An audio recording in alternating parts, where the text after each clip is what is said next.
Miami in the summer of 1995 didn't feel like a city. It felt like a heartbeat. Ocean air stuck to your skin. Radios spilled Gloria Estefan and Mariah Carey from open car windows. The sky at dusk burned tangerine, swallowing the horizon where the Atlantic leaned in against the shore. Just north of South Beach, away from the neon and tourists, sat an old beach house half buried in dunes. Wood-framed, sun-bleached, shutters chipped, its porch sagged with the weight of salt and time. Locals called it La Casa de Arena, the House of Sand, because storms always pushed the shoreline closer, piling grit against the siding like the tide was trying to erase it. But to the Martinez family, it was home. Carlos Martinez, 45, was the father, the steady one, a second-generation Cuban-American who ran a small mechanic shop in Little Havana. His hands were always scarred with grease, but tonight he was clean, wearing a collared shirt, the faint smell of Old Spice clinging to him. Elena, 42, was the mother. Sharp, funny, stubborn. She taught English at the local high school. Her voice had the kind of authority that could quiet a classroom or a dinner table in one syllable. Their oldest son, Diego, 19, had just finished his first year at Miami-Dade College. Tall, restless, halfway between boy and man, he carried a Walkman everywhere, headphones glued to his ears. Sophia, 16, was the dreamer, journal and pen always within reach, sketching shells, faces, or the outlines of waves. She talked less, but when she did, it was poetry disguised as teenage complaints. And Mateo, the youngest at 10, was all motion. A slingshot in one pocket, a Game Boy in the other, sand forever stuck in his hair. He was the heartbeat of the house. 5 of them. A family like any other. A family who laughed too loud, argued over whose turn it was to do dishes, who forgot sunscreen and burned in the Florida heat. No one in Miami thought they'd ever vanish. Inside, the house smelled of salt, lemon cleaner, and fried plantains. Ceiling fans whirred lazily. The wallpaper curled at the edges where the humidity always won. But there was something else, something the neighbors always whispered about. The Martinez house listened. If you sat on the porch long enough, you'd swear you could hear the Atlantic breathing through the walls. If you left the kitchen window open at night, the wind carried voices low and overlapping, like a party one street over that never ended. Carlos laughed at the stories. Elena rolled her eyes. But Sophia, the sensitive one, wrote in her journal, "The house hums, like it knows we're temporary." It was a Friday in late July, humid even after sunset. The Martinez family gathered on the porch with iced tea and leftover arroz con pollo, watching the waves turn black under the moon. Diego complained about his curfew. Sophia sketched the outline of Mateo chasing fireflies. Carlos strummed a cheap guitar, plucking the same 3 chords. Elena raised her glass. "To family," she said. "To family," they echoed. It could have been anyone's memory, the kind you tuck away in photo albums. But this one would never get the chance to yellow with age. Around 10 p.m., the wind shifted. It wasn't violent, just wrong. Warm air that had been still all evening suddenly carried a chill that didn't belong in Miami July. The palms rattled as if shaking off hands that tugged at their fronds. From the beach, Mateo shouted, "Dad, look at this!" Carlos stepped down from the porch. His son pointed at the tide line where the surf was glowing faintly blue. Bioluminescence, but brighter than Carlos had ever seen. A neon ribbon curling against the sand. "Pretty," Carlos said, but his gut twisted. Behind them, Sophia scribbled in her notebook, "The sea is whispering in colors tonight." Later, the neighbors, an elderly couple 2 houses down, would swear they heard music from the Martinez porch around 11. Not guitar, not radio. Something lower, like strings stretched too tight. They said the laughter cut off suddenly like a needle scratching vinyl. They went to bed assuming the family had turned in early. It was the last time anyone outside that house saw or heard them. The clock above the kitchen stove blinked 12. "Power glitch again," Elena muttered. "Same as every storm season." But there wasn't a storm. The sky was cloudless, the stars sharp. Sophia was awake in her room, journaling by flashlight. Mateo slept with his Game Boy glowing under the covers. Diego had his headphones on, eyes closed, lost in a world of guitar riffs. Elena lay beside Carlos, whispering about bills, about whether the house would survive another hurricane season. The house creaked, the dunes groaned, and outside, the bioluminescent surf pulsed like a heartbeat. At exactly 12:17 a.m., the neighbor's dog began barking toward the Martinez house. Then it whimpered, crawled under the porch, and wouldn't come out until sunrise. At 12:18, the power grid logged a brief surge along the beach's south transformer. 1 second. At 12:19, the ocean went still, flat as glass, no waves breaking. By 12:20, the Martinez family was gone. The next morning, a mailman walked his route and noticed the Martinez mailbox overflowing with flyers. He knocked. No answer. He peeked through the porch screen. The table was set with half-drunk glasses of iced tea. A guitar leaned against the doorframe. Inside, lights were still on. Shoes by the door. Elena's purse on the counter. Sophia's journal upstairs. Mateo's Game Boy blinking low battery. But no people. Not one. The house of sand was silent. In 1995, the Martinez family, 5 members strong, vanished from their Miami Beach house without a trace. No signs of struggle. No forced entry. Just a table set for 5 and an ocean that refused to tell its secrets. For 25 years, the house lay buried by sand and rumor, waiting for the tide to shift. And when it finally did, the past clawed its way back to shore. The Ramirez couple, Ana and Jorge, both in their 70s, lived 2 doors down from the Martinez family. Ana sat on her porch swing that night, fanning herself against the humid air. She remembered the Martinez house glowing with warm light, shadows moving across the windows like a picture book family. She heard laughter, then music. Not the scratch of Carlos's guitar this time. Something lower, heavier, a kind of droning hum. "Do you hear that?" Ana asked. Jorge grunted. "They got a new stereo?" But Ana swore it wasn't music. It was more like the ocean itself was inside their house. Elena Martinez closed the kitchen window because the wind had changed. It came in strong off the beach, carrying sand grains that peppered the counters. "Storm?" Carlos asked, rinsing dishes. "No clouds," Elena said.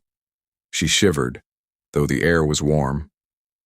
Diego paced in the living room, headphones slung around his neck. "The radio keeps picking up weird stations," he muttered, like voices talking backwards. Sophia snapped her journal shut. "It's just interference." But her eyes darted to the window. Mateo chased the moths banging against the porch light, giggling. His laughter cut through the drone for a moment, and everyone was grateful for the sound. Around 11:30, Ana Ramirez glanced again toward the Martinez porch. She saw movement, 5 silhouettes, family gathered close together like they were staring at something out on the beach. The glow of the ocean still pulsed faint blue, brighter now, casting their shadows long.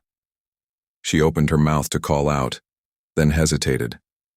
Something about the way they stood, too still, too intent, made her feel like she was intruding on a private moment. She looked away. That decision would haunt her. At 12 a.m., the lights flickered across the block. Only for a second. Enough for clocks to blink and VCRs to reset. In the Martinez home, Elena frowned. Not again. Carlos checked the breaker. Grid's fine. But Sophia whispered, "It's the house. It's listening." Mateo yawned and curled on the couch with Clover in his arms. He never took the rabbit upstairs that night. Ana Ramirez later told police she heard a sharp crack, like wood splintering, followed by silence. Her dog barked toward the Martinez house until it cowered under her swing. Ana looked at the beach. For one impossible second, she swore she saw the sand rising like a wave, curling toward the Martinez porch. She blinked. The dune was still. Inside the Martinez house, Diego's Walkman screeched with static. He tore the headphones off. "Do you hear that?" Everyone froze. The hum was louder now, vibrating through the floorboards. Plates rattled. Windows buzzed. Elena grabbed Mateo, holding him tight. Carlos shouted for everyone to move away from the porch windows. Sophia scribbled one last line in her journal.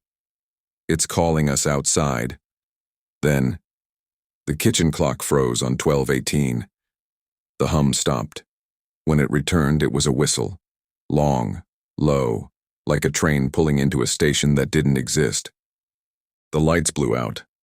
By sunrise, the Martinez house looked perfectly normal. Porch lights still on, glasses of iced tea on the table, shoes by the door. But the family was gone. Police arrived by 8 a.m. after Jorge Ramirez called. They didn't pick up their paper, he said, and the doors wide open. Officers stepped inside. They found Elena's purse, Carlos's wallet, Sophia's journal, Diego's Walkman still playing static. Mateo's Game Boy lay on the couch, battery drained. No signs of forced entry, no struggle. Beds unmade, clothes in closets, dinner dishes in the sink. It looked like the family had stepped outside for air and never come back. Detective Angela Cortez led the local response. She walked the beach behind the house, jotting notes. Sand was piled strangely against the back wall, like it had shifted overnight. "Storm surge?" an officer asked. "No storm," Cortez replied. In the sand, she found something odd.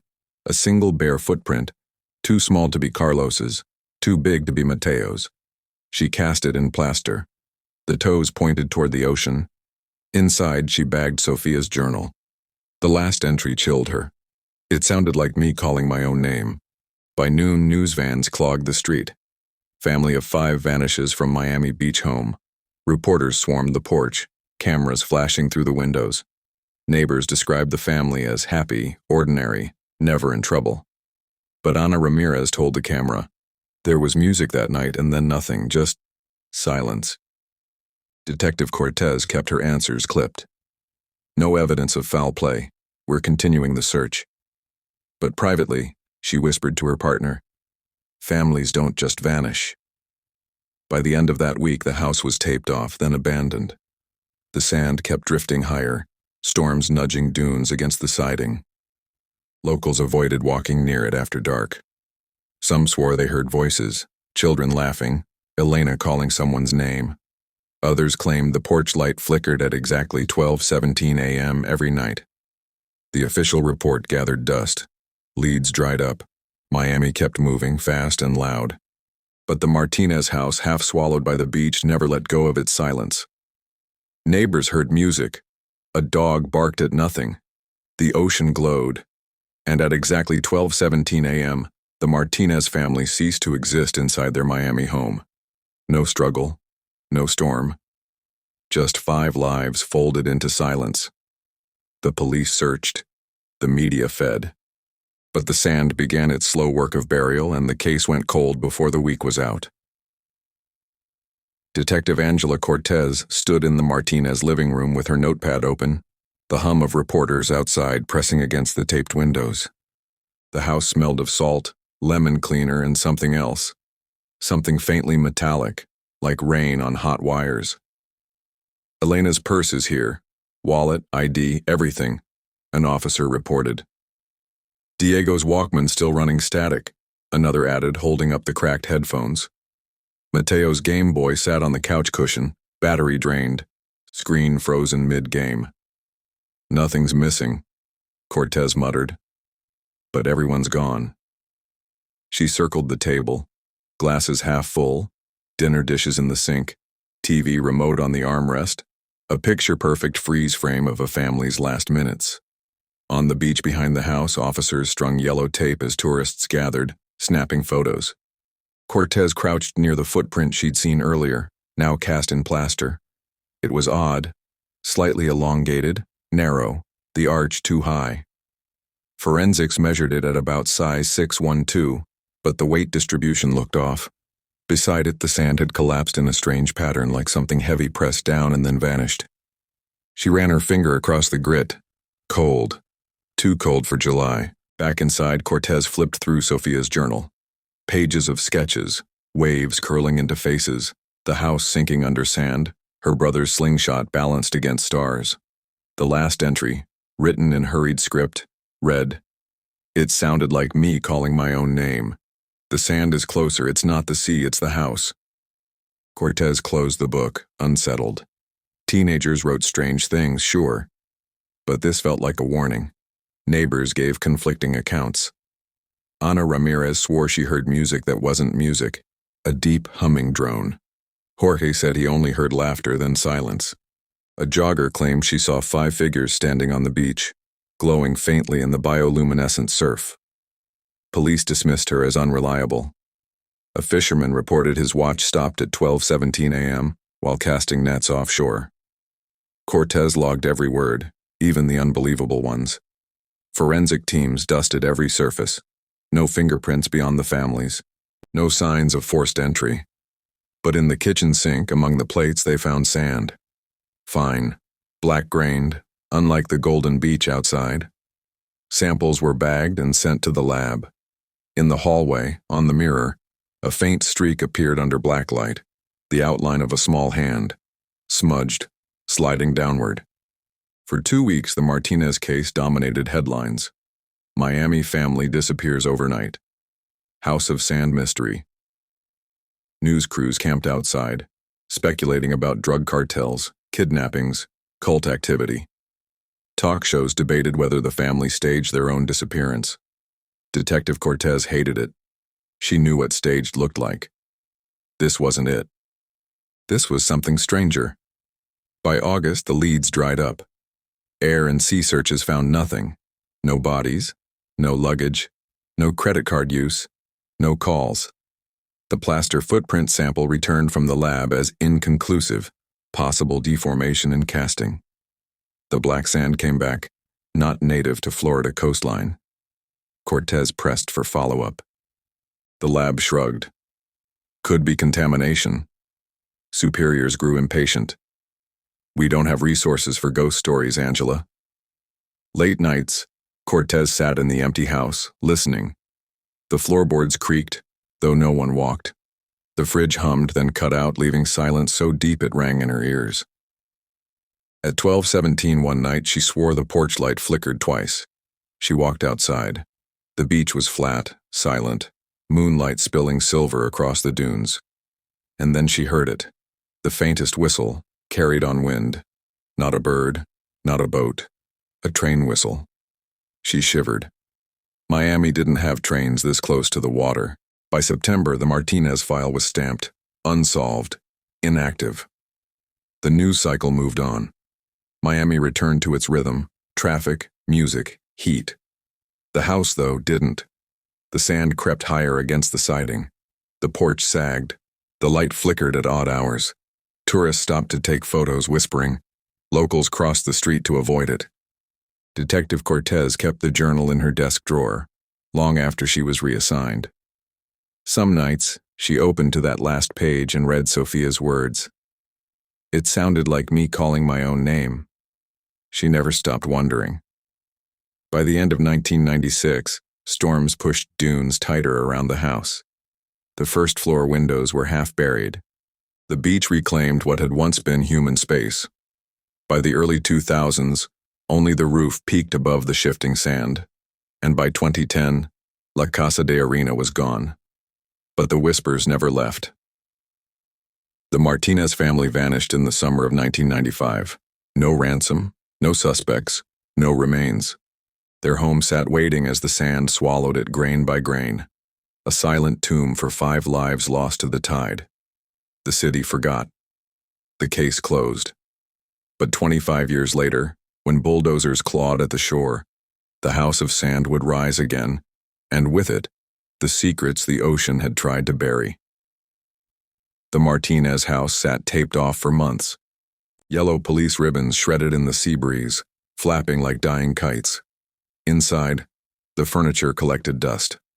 Outside, sand pushed harder against the siding, climbing inch by inch. By the fall of 1995, tourists walking the beach paused to gawk. That's the place, locals whispered. The family of 5, gone in a night. Reporters eventually packed up, chasing fresher tragedies. But the house remained, a hollow shell, like an unanswered question nailed to the shore. Detective Cortez still drove past sometimes. She'd stop, roll her window down, and just listen. Nothing. No laughter, no whistle, just the waves.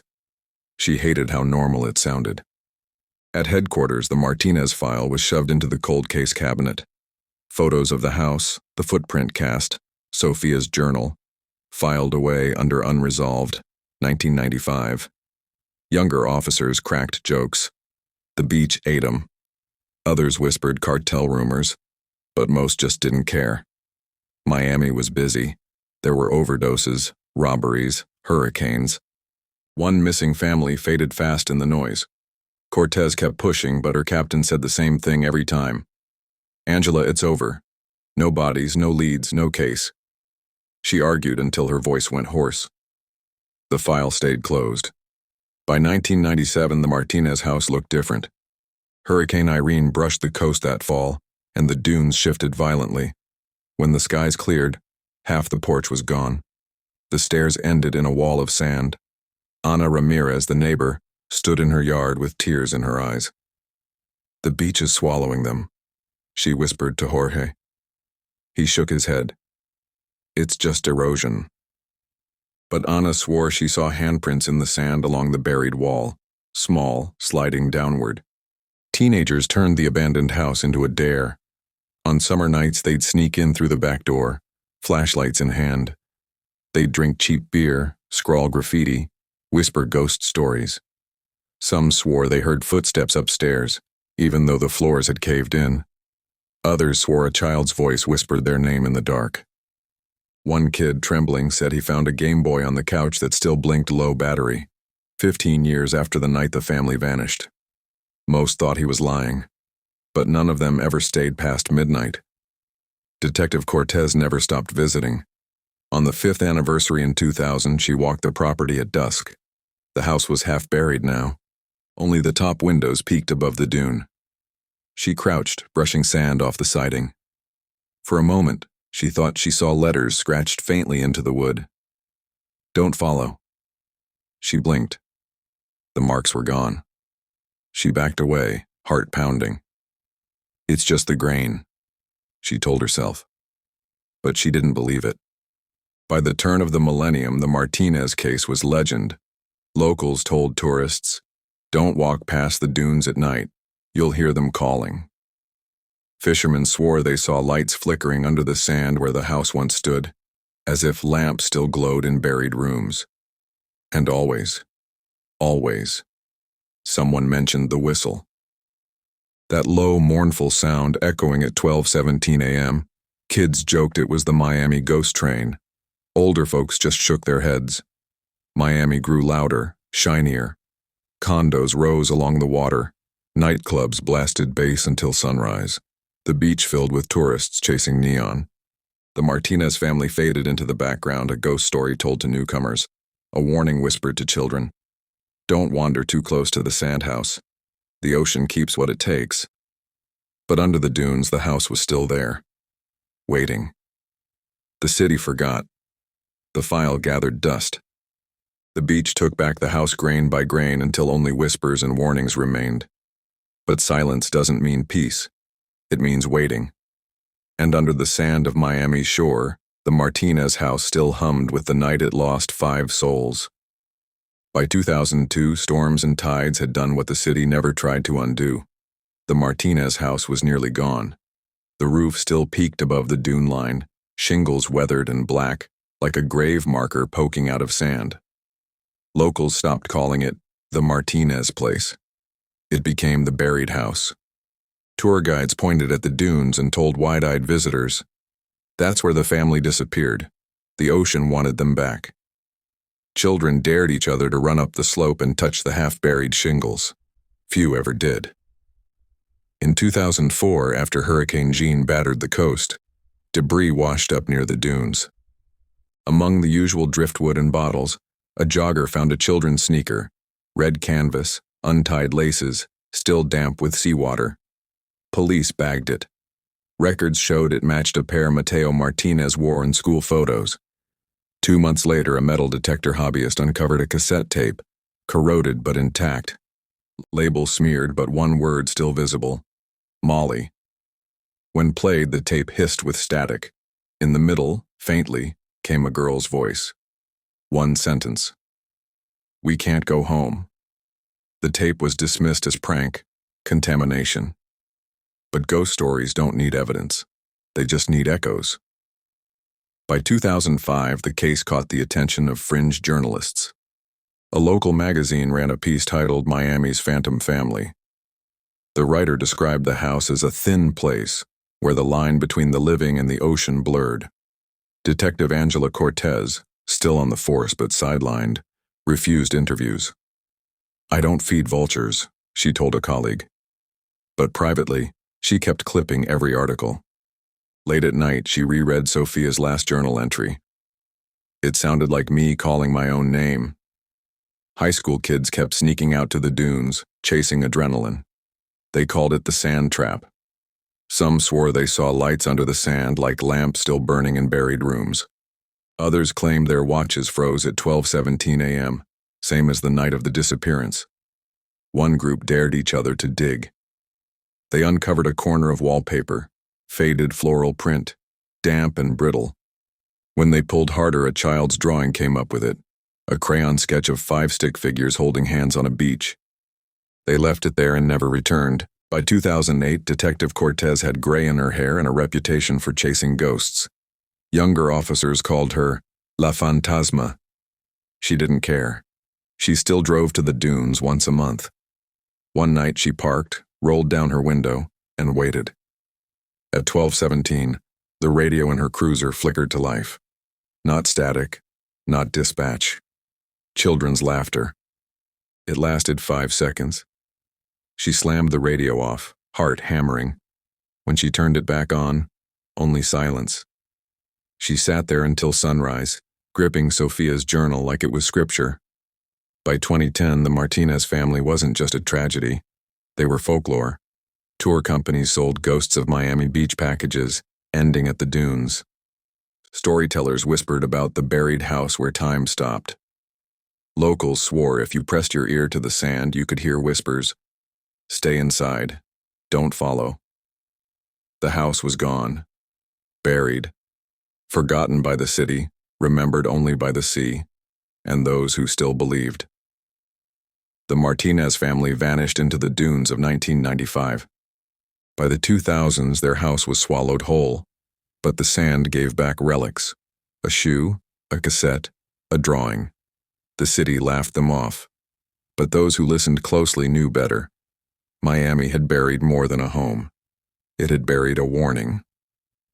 By 2010, nothing of the Martinez house remained above ground. Where shingles once jutted, there was only a smooth dune sloping into the Atlantic. Tourists strolled past without noticing. Locals shook their heads. The ocean takes what it wants. Children growing up in Miami no longer remembered the Martinez name. To them, the buried house was just a spooky story parents told to keep them from wandering too far down the beach. But those who'd lived there in 1995 never forgot. At Miami PD headquarters, the Martinez file sat on a metal shelf, dust crusting its spine. Detective Angela Cortez, now nearing retirement, visited the evidence room one last time. She pulled the box down, opened it. Sophia's journal. The footprint cast. Photos of iced tea glasses on a porch table that had long since rotted. She whispered, "I'm sorry," and signed her retirement papers. The file was officially dead. But Cortez kept one photocopy of the last journal page in her wallet. She couldn't throw it away. It sounded like me calling my own name. Even after the house vanished, reports trickled in. 2012. A German tourist claimed she saw a light under the sand, flickering like a lamp in a buried window. 2014. 2 college students camping illegally near the dunes reported hearing children laughing around midnight. When they checked their phones, the clock was frozen at 12:17 a.m., 2016. A fisherman swore he found a soaked photo drifting in the tide. It showed 5 people on a porch, faces smudged, almost erased. But the outline of a little boy holding a rabbit was clear. Each report was dismissed, forgotten. But whispers grew. By the late 2010s, the Martinez disappearance had become part of Miami's haunted folklore. Ghost tours told it alongside mob stories and prohibition tunnels. Bloggers wrote of the lost family of the sand. Paranormal podcasts replayed the cassette tape rumor, "We can't go home." Skeptics laughed, but believers kept coming, pressing their ears to the dune. Some swore they heard whispers beneath the surf. Not everyone laughed. On June 14, 2018, the 23rd anniversary, Ana Ramirez woke at midnight in her retirement condo a mile inland. At 12:17 a.m., she heard it again. The whistle. Long, low, mournful. She froze in bed, tears rolling. Jorge had passed years earlier, but she whispered to the empty room, "They're still there." She knew no one would believe her, but she wrote the time in her calendar anyway, circling it in red. In 2019, Hurricane Dorian brushed Miami. Afterward, workers clearing debris on the beach found something unusual lodged in the dune. A doorframe, splintered, with a brass hinge still attached. When pried loose, the wood smelled faintly of lemon cleaner, though it had been buried for decades. The city disposed of it as storm trash. But one worker swore the hinge ticked like a watch when he touched it. By early 2020, Miami officials announced a large-scale beach restoration project: new dunes, leveled shoreline, reinforced sand barriers. Bulldozers rolled in. Surveyors mapped the coast. The crews had no idea what lay beneath. The city just wanted smoother beaches for tourists. But as the first machines bit into the dunes near the old Martinez property, the sand shifted unnaturally. Something buried waited to be uncovered. For 25 years, the Martinez house was nothing but rumor, a story buried under sand and time. Detectives retired. Neighbors died. Miami forgot. But the ocean doesn't forget. And when bulldozers came in 2020 to smooth the shore, the dunes gave up their silence. What they revealed forced the FBI to return to a case they'd once ignored, a case where 5 lives vanished, and the beach kept the secret. June 2020. Miami Beach was quieter than usual. The pandemic had thinned out the tourists, leaving the shoreline strangely empty. Bulldozers rumbled across the sand, chewing at dunes that had sat untouched for decades. Foreman Rick Delgado leaned on the railing of his cat machine, sweat beading under his hard hat. "Push it down, level it flat. City wants clean beaches for when the crowds come back." The first few scoops were ordinary: pale sand, seaweed, bottle caps. But by mid-morning the blade struck wood. It screeched, splintered, then gave way. "Rick," a worker shouted, "we hit something." They dug carefully, shovels replacing machines. The sand poured out in waves until the corner of a wall emerged. Paint peeled, floral wallpaper clinging stubbornly. Behind it, a window frame, glass long gone, sill rotted. "Jesus," one worker muttered. "It's a house." Another shook his head. "Can't be. Not here."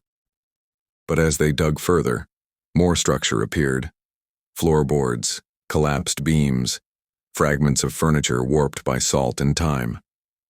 Rick crouched, brushing sand off what looked like a photo frame. Inside, water damaged but still visible, was the image of 5 people on a porch, smiling. The Martinez family. By noon, they uncovered a half-buried dresser.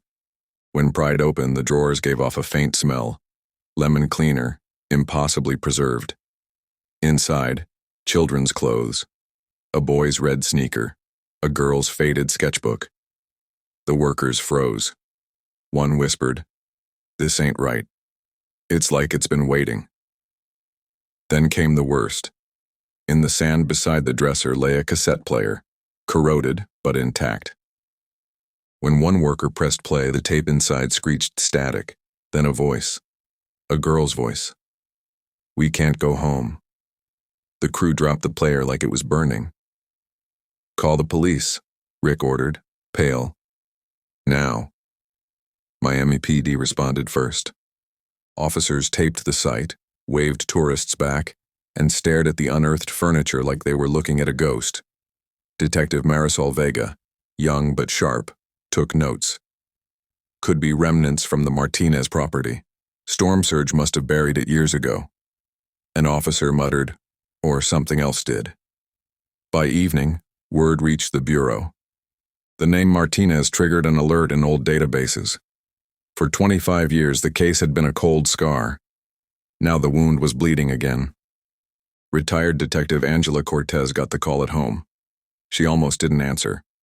But when she heard the words, Martinez property, evidence unearthed, her body went cold.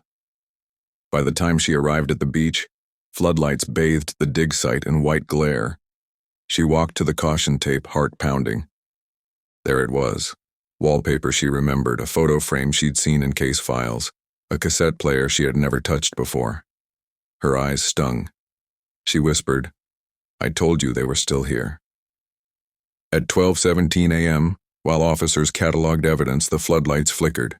Radios hissed. And across the beach, loud enough for every worker, cop, and detective to hear, came a whistle. Low, long, mournful. The same whistle Ana Ramirez swore she'd heard in 1995. Silence fell over the site. No one spoke. Then Detective Vega said the words no one wanted to.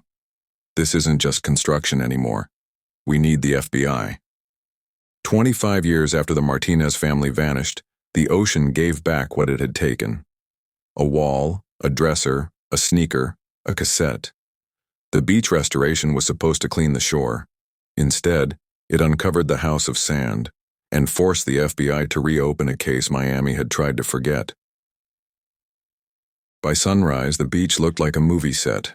Floodlights, tents, a grid of orange survey flags pinning the sand like stitches. The Atlantic breathed slow and heavy. Gulls hovered like they were reading the ground. Special Agent Lucas Park stepped out of a black Suburban and squinted into the glare. He wasn't Miami. The suit said DC, the posture said I've seen worse. Beside him, Agent Dana Whitfield carried 2 hard-sided Pelican cases and a coffee she didn't drink. Detective Marisol Vega met them at the tape. We've uncovered structural elements, wallpaper, a dresser, and... She lifted an evidence bag. Inside, a salt-crusted cassette player. Park nodded once. That's the tape from last night? The one your foreman played? Vega's face was steady. The one that said, we can't go home. Chain of custody? Dana asked. Started the second that line came out of it. They ducked into the shade of the processing tent. Retired Detective Angela Cortez was already there, elbows on the folding table like it was a church pew. She didn't look at the agents when they stepped in. She looked at the cassette like it might look back. Detective, Park said. Retired, she corrected, but the badge on her lanyard still looked like a heartbeat. Don't let the sand fool you. This isn't a storm story, this is a house story. Dana snapped on nitrile gloves. Let's hear it. Forensic audio tech Priya Menon, on loan from Quantico, hair twisted up with a pencil, eyes that missed nothing, clicked a portable deck to life. She slid the tape in with both hands like docking a spacecraft. Hiss, salt-blind static, a click. Then a girl's voice, hushed and trying not to cry. We can't go home. Priya stopped it before anyone could breathe wrong. Again, Cortez said. Priya replayed it, then isolated the line, ran it through a denoise pass, notched out the low end. The syllables sharpened. We can't go home sat in the air like a paper boat that refused to sink. What's under it? Park asked. Priya leaned in, frowning, dragging a spectrogram with 2 fingers. There's a bed of sub-60 hertz. It's not wind. And... She tapped a faint comb of frequencies riding the voice like a secret. And there's something that repeats every 1.2 seconds. Like what? Dana said. Like a wheel with a flat spot, Priya said, then shook her head. Except we're on a beach. Vega's skin prickled. Cortez was already staring toward the dunes. Pull everything we can, Park said, and let's keep digging. By mid-morning, the excavator had shrunk to a shovel and a brush. Archaeology, not demolition. They exposed a corner of what once was a kitchen, Tile in a loser's checkered pattern, grout clogged with 30 summers. Under a blanket of sand lay a rotary phone, off-white turned sepia. The handset lay tucked like a sleeping child beside the base. "Don't lift it yet," Vega warned. "Photograph in situ." The photographer circled, clicking. A tech stretched a boom mic over the pit to catch ambient. Over the surf and the soft rasp of bristles on grit, the mic caught something else. A low, almost not there thrumming. Priya glanced up from her screen. "You're hearing that too," she said. Not asked, stated. "Please tell me it's a generator," Dana said. "It's not a generator," Rick Delgado, the foreman, said, and didn't explain how he knew. They cradled the phone out like a newborn and set it on a foam cradle beside the cassette, still attached to a sliver of house wire that had no right to still be wire. The handset's cord, coiled and stiff with salt, kept its shape like a memory. "Any dial tone?" Park asked. Vega shot him a look. "It's a fossil." Priya plugged in a non-invasive induction listener, the kind of gadget that makes engineers roll their eyes. "Humor me." The device hummed. No dial tone. But there was a tick. Faint, metronomic, buried in the phone's bones. 49 beats a minute, Priya said. "Give or take." "Like a heart," Cortez murmured. "Like a clock that forgot it's not a clock," Priya said. They found the journal late afternoon. Not Sophia's. The one Cortez had memorized was still in a police locker across town. This was older. A cloth-bound thing sealed inside a zippered pouch that used to be waterproof and had mostly failed. Elena's handwriting filled the first pages, angular teacher's cursive, dates neat and underlined. June 10th, 1995. Carlos thinks the porch will hold. The sand says otherwise. Diego wants later curfew. Sophia is prickly. Mateo wants the ocean to speak back to him when he shouts. Sometimes I think it does. June 12th. Power blinked again at midnight. Stove clock is useless. Heard something on the wind that was not wind. I told myself it was a boat horn, but the tide was wrong. Dear God, this place is beautiful and it is too alive. June 14th, 10:07 p.m. Lights on the waves. Not boats, not lightning. Breathing lights. Children still wanted to watch. I said 5 more minutes. I should have said bed. June 15th, 12:06 a.m. It's in the walls. Not mice, not settling. A long note. The house humming like a throat. The last page was a smear of pencil and water and something that looked like sand rubbed into words until they surrendered. Only one sentence survived at the bottom, pressed hard enough to bite the paper and be legible after 25 years. Don't follow the light. Everyone went a little quiet. "Bag it," Park said softly, like he was closing someone's eyes. "Set your watches," Dana said, and it was almost a joke until it wasn't. "We're logging a full hour around 12:17 a.m. with everything that can blink, buzz, or beep." They darted gear like mines along the trench.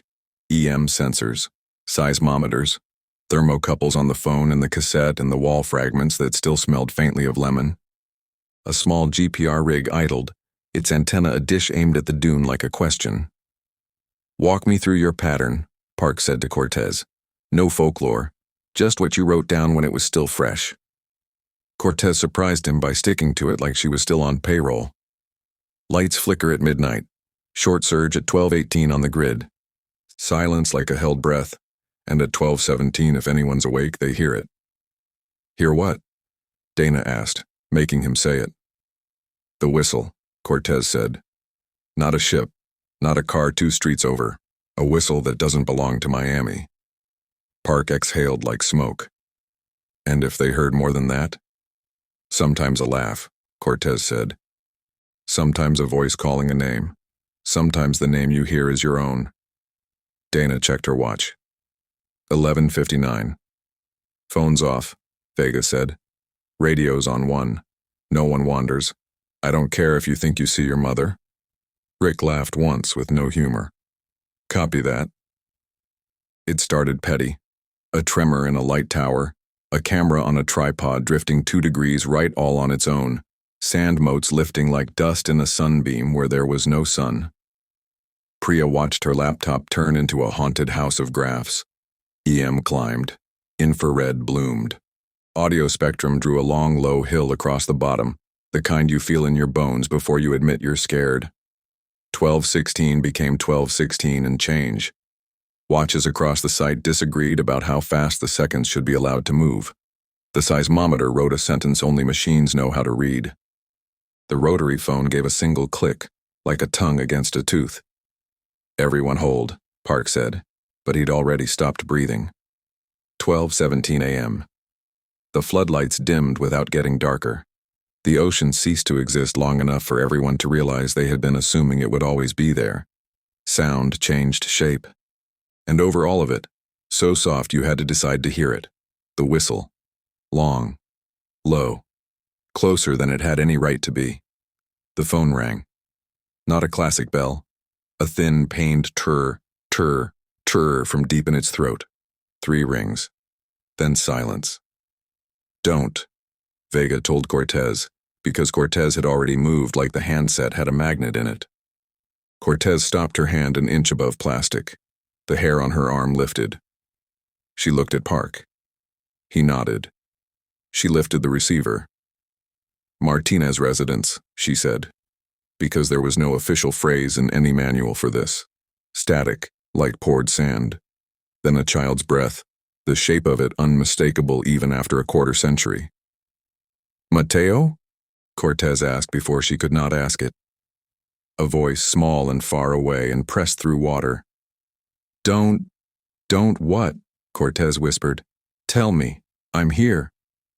"Follow," the voice said, and it broke on the last consonant, not like crying, like warning. Cortez's eyes filled and did not spill. "Where are you?" No answer. The static was not static anymore, but a rhythm. 1, 2, 3, 1, 2, 3, the same 1.2-second tooth that lived under the cassette. The phone clicked like a heartbeat and went quiet. Priya's graph settled down like a child exhausted after a tantrum. The floodlights remembered how to be lights. On a boom mic, caught just beyond hearing, 2 syllables rode the fade. Home. No one said they heard it. Everyone did. The GPR trace digitized a cross-section of the dune and drew it in false color. Sand, sand, sand. Void. "Stop," Dana said, leaning over the screen. "There. Depth 2 meters, length maybe 4.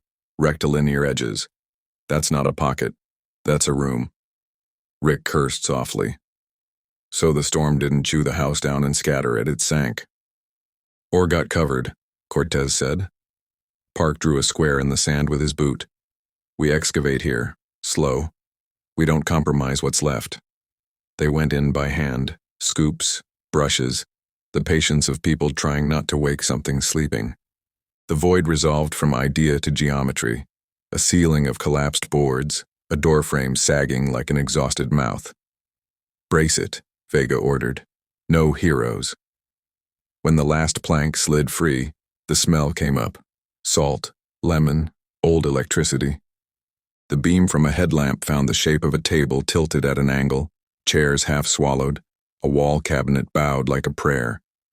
And there, set neatly on the table as if the family had stood up after dinner and intended to come right back, 3 glasses with a skin of something long evaporated, and a ceramic rabbit the size of a grapefruit with one ear glued back on. Cortez grabbed Vega's sleeve without knowing she'd moved. "He had a stuffed rabbit," she said. "Mateo." She sewed the ear back. Vega nodded without nodding. Photograph, then bag, slow. Priya's IR camera caught a smear of warmth above the table where no warmth should be. She took a second shot. It was gone. At noon the next day, the wind came up. Not a storm, just a push. Sand skated along the surface in little schools. A tech swore. The grains climbed up the edge of the trench and tumbled in, like ants navigating an invisible ramp. "Wind's wrong," Rick said. "It's moving uphill." "Tarps," Vega snapped. "Now." They spread heavy canvas over the open room. The sand hissed across it like rain. The edges flapped, tried to lift, settled when someone sat on each corner like campers in a summer squall. "Is this normal?" Dana asked, and Rick barked a laugh. "Nothing about this is normal," he said. Beneath the tarp, something ticked. Not a clock, not a beetle. Something that had learned the shape of seconds and was trying to remember them. Priya set up in a quieter tent. She ran the cassette through a higher-end deck, stepped through the coda no one had listened to because they'd flinched when the sentence finished. There, in the tail end, under the hiss, the same tooth, the 1-2-3 rhythm. And above it, faint, the ghost of Diego's Walkman, a guitar riff, clipped by panic. She isolated frequencies, rebuilt, and pulled a different voice out of the mud. Not the girl. A boy, older. Danny of Union Station? No. Wrong story, wrong coast. Diego. Here then. It was a single word, hard to tell if it was a name or a plea. Sophie. The tape chewed itself in that instant, the oxide flaking, a flurry of lost. Priya sat back hard. She'd seen bodies. She'd seen scenes she described as bad, and meant worse. But a voice half-saved, half-eaten by salt was a cruelty she hadn't trained for. She exported everything, and labeled it without adjectives. They brought in Ana Ramirez, 90 now, hair like sea foam, eyes still the color of hurricane water. She sat in a canvas chair outside the tape and watched the surf like an old friend who had betrayed her. "I heard music the night before," she said. Not music. A hum, like something under the floor. Then the laughter stopped. Then nothing. The dog hid. A minute later, I thought I saw the dune curl. "Curl," Park repeated. "Like a wave," Anna said. "But the wind was wrong, and the sand is not supposed to make waves." Dana showed her the rotary phone. "Do you remember their line?" Ringed 3 times, and then Elena would say, "Martinez residence," Anna said, and smiled sadly. She had manners, even for wrong numbers. "What did you hear after they were gone?" Cortez asked softly. Anna looked at the trench, the flags, the men being careful with shovels where children once ran. "Whistles," she said. "And sometimes I would wake and hear my name. And sometimes I would wake and hear my own voice from the beach saying, 'Anna, come here.' And I would turn my face to the wall and say no." Cortez closed her eyes. The line. It sounded like me calling my own name moved through the tent like a draft. By the 3rd night, the site was a clock. Every 12:17 they stood still, and the world stood still, and the phone remembered how to be a throat. "Do we pick up again?" Dana asked. "We listen," Park said. "Only." Cortez stood with her palms pressed to the edge of the table where the rabbit had sat. She wanted to touch everything and touch nothing. The whistle rose, familiar now, worse for it. The phone did not ring. The lights did not dim. The EM graphs jogged up like a heart monitoring itself out of superstition. Then the tarp over the room puffed downward as if some huge hand had pressed its center. "Weights," Vega called. Men sat. Sandbags landed. The tarp held. The pressure eased. The tick under the canvas counted its way back to quiet. Park looked at Cortez. "You okay?" "I've been waiting 25 years to hear yes," she said. "But I don't know what it sounds like." They found the scrawl on day 4, under the skim of plaster that had fallen from the wall and landed face down, protecting what was beneath it like a coin. Diego's hand, sharp, teenage, wanting to be an adult, had carved letters with whatever point he had. A key, a nail, a fork. The groove still held gray dust. "Don't follow." Under it, smaller, pressed hard until the pencil split. "Mom, if you find this, stay inside." Vega read it without sound, and then read it out loud, because paper deserved witnesses. Cortez pressed her knuckles to her mouth. Park turned away. Dana didn't. "Photograph," she said. "Frame by frame. Then plaster lifted whole." Rick said, "I can do that." "Gently," Dana said. "Like it's going to tell me thank you if I do," he said, and wasn't kidding. They set a perimeter with string lights, the kind you see on patios, festive and wrong in a crime scene. The beach outside the tapes was night again, indifferent. A couple had wandered too close, cell phones up, until a uniform waved them off with the universal sign for not tonight. "Tomorrow we open the rest of the void," Park told the team. "No one enters the room. We excavate from above." Cortez stood at the edge of the trench until Vega came to stand with her. "You know that warning wasn't for us," Vega said. "It was for Elena." Cortez swallowed. "It's for anyone who loves anyone." They stood there without speaking until the string lights hummed, then steadied. Priya's laptop chimed a gentle nothing. The tide crept one measured pace up the beach and stopped as if it, too, understood tape. Somewhere under the tarp, the tick started again. 1, 2, 3. 1, 2, 3. Priya looked at the timestamp. 12:17 a.m. had long passed. The tick did not care. She clicked record. "You record what you can." The beach gave back its furniture and asked no forgiveness. A phone learned to breathe. A cassette whispered that the door home was closed. A journal told a mother not to follow light she could not keep. And under the tarp, a room waited with a table set and a rabbit's ear glued back on. The FBI called it evidence. The city called it closure. But the sand called it schedule. At 12:17, the house remembered its last minute, and invited anyone listening to remember it too. By the fifth night, the Miami shoreline didn't belong to tourists anymore. It belonged to generators, cables, floodlights, and federal tape. The sandpit looked like a surgery wound under bright lamps.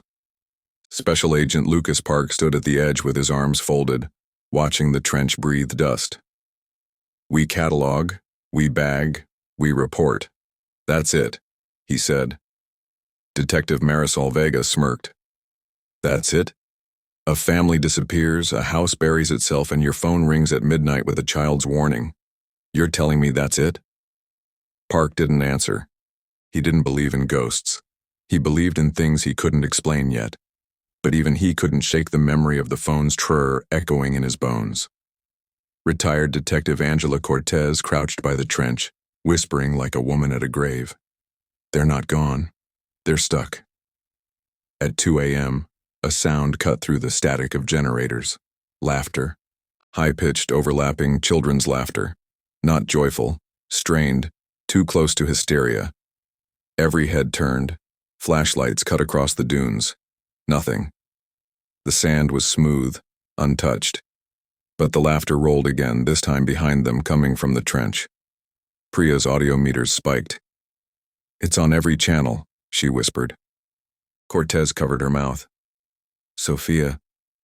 The laughter faded into a single long sigh. Then silence.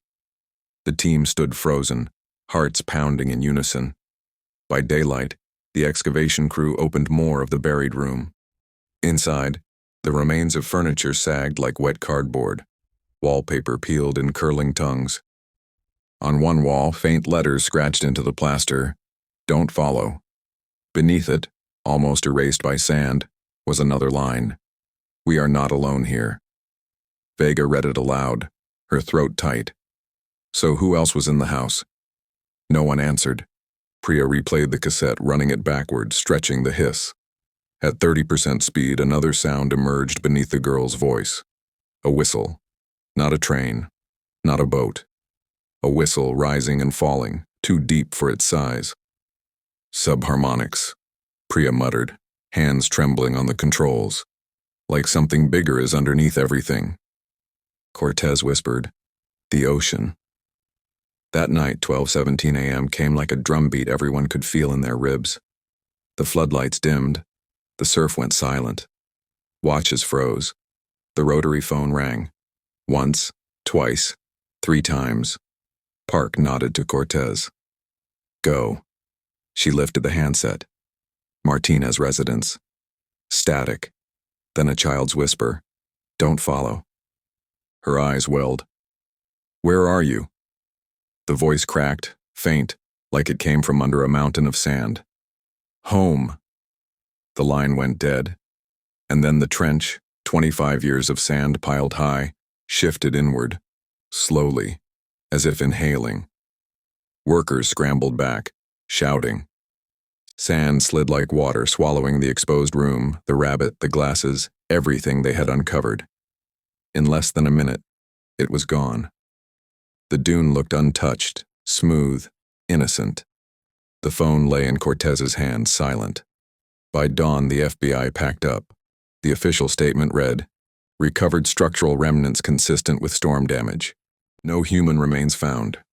Case remains unresolved." Reporters asked about the phone, the cassette, the voices. Agents refused to comment. The file went back into archives, thicker, but no warmer.